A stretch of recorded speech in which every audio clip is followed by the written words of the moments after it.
am super appreciative to my good friend Sarah Reinecke, who has been helping me with nutrition and capacity training for 12 weeks now, and it's been awesome. I mean, I've known what I was supposed to do for a long time, but I have a hard time holding myself accountable. So thank you so much, Sarah, for being that person for me every week, making sure that I'm doing what I'm supposed to be doing.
Good morning. I hope you all are doing well. I am kind of settled in. It is the morning of July 4th, so I guess I better be. Yeah, it's really interesting traveling right now. So there's about a fourth of the travelers, which is helpful because we're all able to stay at a safe distance from one another.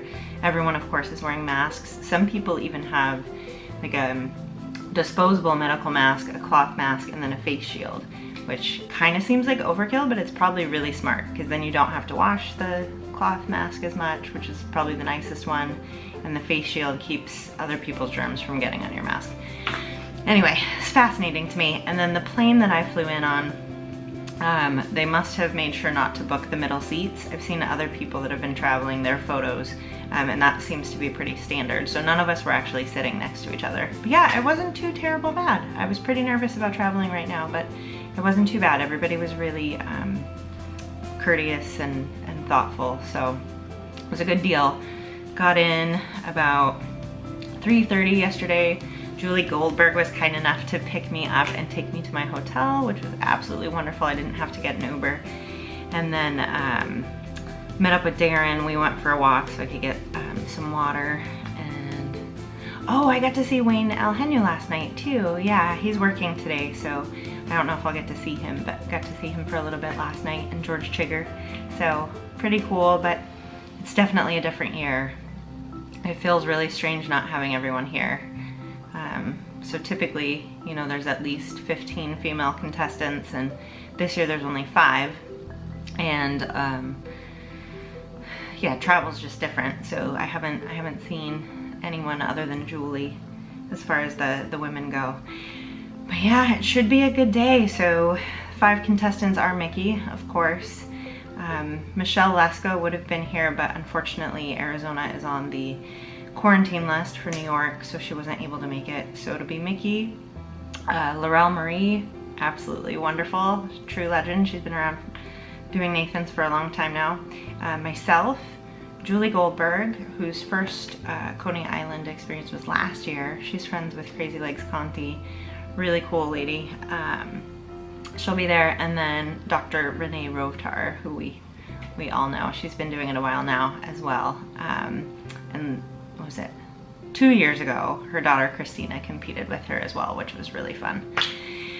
So yeah, I think I'm as ready as I'll ever be.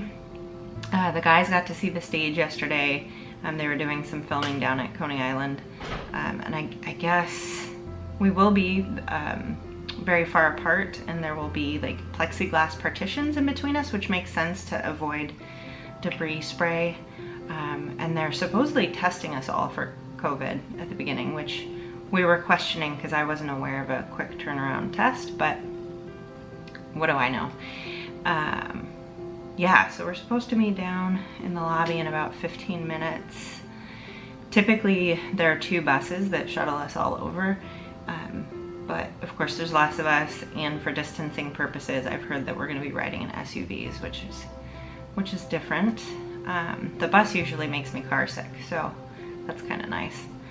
And then I heard rumor that because we'll be eating indoors this year, that it's air conditioned, so that's pretty exciting as well.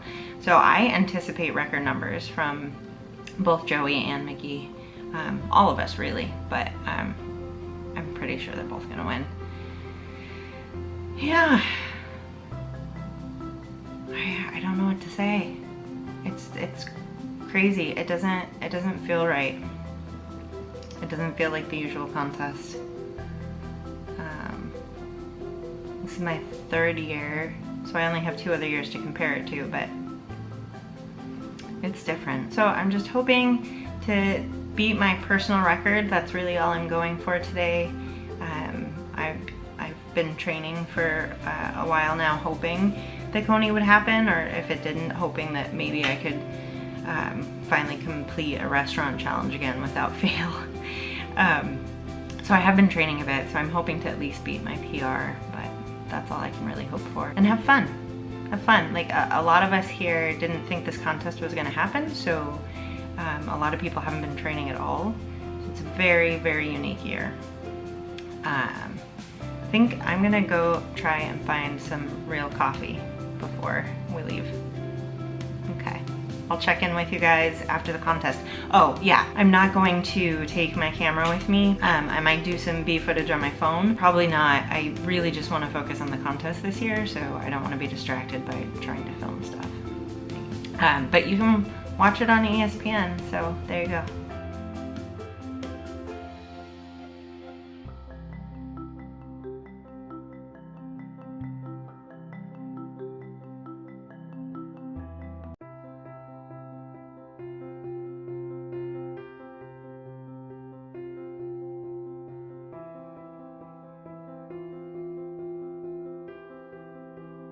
Cool.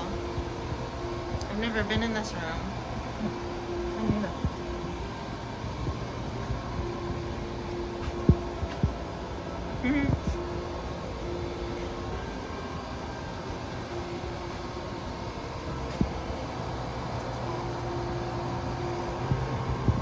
We got our fingers pricked. So we'll see if we all test negative, which is the hope. Alright, so we're done. And he will show you where to go. Do you see him? I got 15. It's not what I wanted, but it's still a personal record, so that's good. Yeah, so I'm gonna head back to the hotel now and take a nap and probably take a shower. Okay, well I'm back to my hotel room, and I'm feeling tired and full. That was rough. The hot dogs were much chewier than the ones I've been training with, and even though I know that's what the dogs are like, and I typically don't do as well the actual day of Coney Island, still a little disappointed, but I'm also happy. I mean, I'm not trying to take away any joy I should feel today. I did set a personal best, so next time I get a jersey, it will have a 15 on it instead of a 14, so not a huge jump, but still progress, right? And I'm definitely not as sick as I typically am after the contest, so I guess that means I could have pushed myself harder, but anyway, it is what it is. I also had these charging, my AirPods charging, because I was going to use them. I usually eat with music because I get really distracted otherwise, and I totally left them right here just charging. So I did find some earbuds, like plug-in ones that I could use with my other phone, and I was gonna do that, but the cords and everything, it was just, I don't know, I overthought it, and so I did it without music. But, oh, that's the most exciting thing. I am really, really happy because today Mickey Sudo set the record for the women's contest with 48.5. So previously the record was held at 45 by the Black Widow, Sonia Thomas, and now Mickey has the record at 48.5, which is also not only just so amazing, but kind of comical, because if you add up Laurel's, mine, Julie, and Renee's numbers today, us total, the four of us, ate 45 or 48.5. So the four of us were able to eat what Mickey ate in 10 minutes. So I just think that's amazing. It's amazing what human beings can do, and it's awesome to watch. And Joey set a record today too with 75. So yeah, it was really cool. Very strange. You know, we were on the stage with the plexiglass partitions and all that, and they sanitized everything down before the guys went up. ESPN had like little cameras, like close-up cameras in between the partitions so they could get close-up shots of us, which I don't know what that looks like from my end. I'll try and watch it later if there's a replay. But I was able to watch the men's contest, and it was neat to have the camera so up close and personal. It felt like a very professional show. So in that regard, it was pretty cool. But yeah, I think I am gonna clean up, maybe take a nap, and then we're gonna have a small, very responsible, socially distanced after party. So I'll do that, and I'll check in with you guys later. Bye.